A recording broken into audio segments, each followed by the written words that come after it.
Hey again friends, it's Leticia, the designer behind Flawless Crochet Flowers, where I help crochet flower beginners go from intimidated to confident by breaking things down and making it fun. Welcome to episode 2 of our Crochet Flower Designer series, where I'm on a journey to make your next crochet flower your first masterpiece. This episode is all about tapping into 5 elements that can help you elevate your crochet flowers and make them stand out. Now here's a question for you. Have you ever had a moment where you see a flower that just pops? That's what we're aiming for today. We're diving into 5 simple shifts that will help transform your crochet flowers and command attention. Trust me, these aren't just techniques, they're your creative powers and they're not hard. Just a few things to keep in mind on your design journey. But where does that journey even begin? The most important thing to remember is that you're adding your own personal touch to these flowers. That's why our first element is all about finding your connection. In the first episode, we talked about getting to know the flower's story. This time, we're going a bit deeper, connecting with your story. Every great crochet flower starts with a story. When you find a flower you want to make, don't just think about copying that picture. Instead, the goal is to understand your connection to this flower. Is it a memory of a loved one? Is it a special feeling that you get from this flower? Or maybe it's a dream flower you've always wanted to make.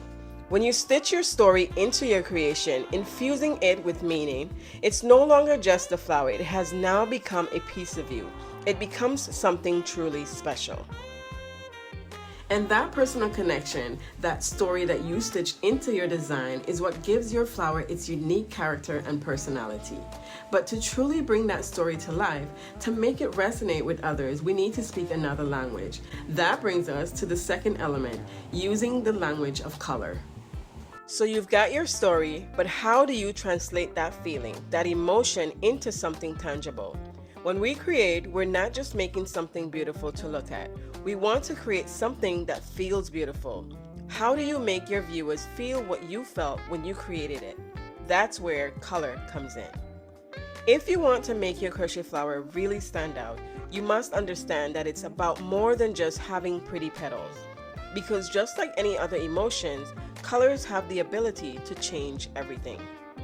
Color evokes emotions. It breathes life into our creations. When we design flowers, we're not just choosing pretty colors. We're creating moods, telling stories, and also inviting our viewers to feel the mood of our creations. For example, let's think of a deep velvety red color. It's the color of passion, the color of intense. It speaks of romance and also drama. When we crochet a flower in this shade, a red rose for instance, we're capturing the essence of love, desire, and also fierceness. It's a color that demands attention and ignites a spark within us. So color becomes our emotional voice, painting a mood and telling a story. But it's in the finer details where we truly elevate our designs. Just as a writer carefully chooses their words, we as crochet artists sculpt our flowers with every stitch, every edge, and every single detail. We can control not just the feeling, but the form itself. And that brings us to our next element, the edge effect.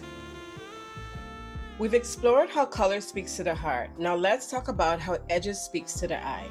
How we finish the edges of our petals and leaves can dramatically alter the overall feeling and impact our flowers.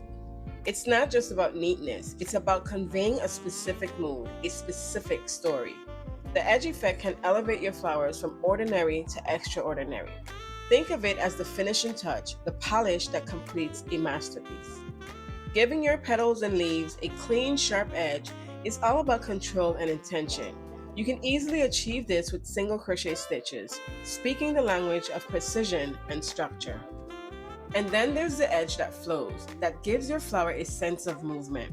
This can be created with a combination of looser stitches like the double crochet and varied heights. It's the language of organic forms and free-spirited creativity. It's not just about finishing the edge, it's about giving your flower personality. So when you're designing, don't just think of petals and centers. Think of the edge too. You'll be surprised what difference it makes. So the edge effect is a powerful tool for shaping the personality of your flower. But even with the perfectly edged flower, something might still be missing. A sense of depth, a bit of a real flower feel, and that's where textures come in. To truly bring our crochet flowers to life, to make them feel a bit more real, we need to talk about texture. Because let's face it, a real flower isn't just flat, smooth surface. It's got those little bumps, those ridges, those layers that make it so fascinating to look at and even to touch. Texture can be created by raising your stitches, whether that be slip stitching directly on top of the petal itself or using stitches like front post and back post stitches. But my favorite is working in back loops and front loops to create the effect of veins. But texture isn't just about the stitches themselves. It's also about how you combine them. Think of it as creating a fabric within your flower. You can use your stitch knowledge to create a whole range of textures just by playing with how those stitches interact. For instance, front post and back post stitches. These create raised and recessed areas, adding a more dramatic three-dimensional texture.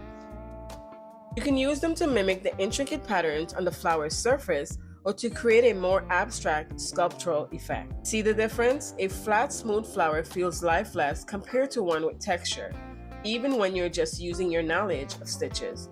It's like adding another dimension, adding another layer of interest. So the next time you're designing your crochet flowers, don't just think about color and shape. Think about how you can use different stitches combinations to create a flower that's not only beautiful to look at, but also a joy to explore with your hand. Playing with textures really brings your crochet flowers from flat to fab, adding that crucial layer of depth and interest. But even with all that beautiful volume, we still need to make sure our flowers look balanced and visually appealing. And that, my garden friends, brings us to our final element, proportion and scale. It's not just about adding detail, it's about how all the parts of the flower fit together. Just like in real life where everything has its place and size. Let's talk about how playing the proportion and scale can really elevate your designs and make them truly stand out. Nature is a master of proportion and scale. Look at real roses, for example. The petals gracefully spiral around the center, creating a sense of balance and flow. Or a sunflower with its large bold center and radiating petals, creating a striking visual impact. We can learn a lot from observing how nature uses proportion and scale to create beauty. And it's not just about balance, it's also about creating a specific mood or feeling. A miniature flower with its delicate scale can evoke a sense of fragility and intimacy, while a large-scale flower with its bold proportions can make a powerful statement, commanding attention and adding drama. So how do we achieve this balance in our crochet flowers? It starts with planning. Before you even pick up your hook, think about the overall size and shape of your flower. Whenever I want to make an exact replica, I like to go straight to nature itself. I study the actual size for the flower and go with those measurements. Other times, I like to get creative and make things more interesting. When this happens, I would create proportions according to my design idea. So when you're designing, don't just mimic what you see in a photograph. Look deeper. Ask yourself, what feeling am I trying to evoke? What story do I want to tell? Explore the principles of color theory, and as I love to say, don't be afraid to break the rules. Your color choices are your voice, your way of expressing your unique creative vision.